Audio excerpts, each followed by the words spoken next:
எப்போவுமே ஒரே மாதிரி சப்பாத்தி பூரி பண்ணாமல் கொஞ்சம் டிஃப்ரெண்ட்டாக ட்ரை பண்ணி பார்க்கலாமா? நான் இன்னைக்கு முருங்கைக்கீரை அதுக்கப்புறமா முளைக்கட்டின பயிர் இருக்குல்ல, இது ரெண்டும் சேர்த்து தான் சப்பாத்தி பண்ணியிருந்தேன்.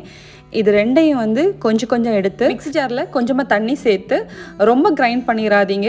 ஒரு முக்கால்வாசி அளவு கிரைண்ட் பண்ணி எடுத்துக்கோங்க. இந்த மாதிரி சப்பாத்தி மாவில் தேவையான உப்பு சேர்த்துருக்கேன். இதில் கிரைண்ட் பண்ணி எடுத்து இந்த மிக்ஸ்சரை சேர்த்துட்டு மறுபடியும் நல்லா மிக்ஸ் பண்ணி எடுத்துக்கலாம்.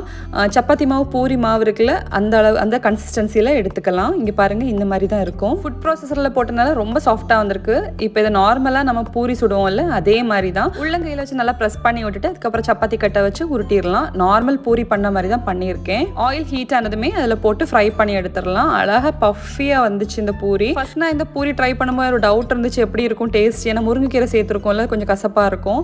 ஆனால் பார்த்தீங்கன்னா என் குழந்தைங்க நல்லா விரும்பி சாப்பிட்டாங்க. 2 பசங்களுமே சாப்பிட்டாங்க. நான் பூரி மட்டும் இல்லை, சப்பாத்தியும் ட்ரை பண்ணேன். சப்பாத்தி பயங்கர சாஃப்டாக வந்திருந்து. கண்டிப்பாக நீங்களும் ட்ரை பண்ணி பாருங்க.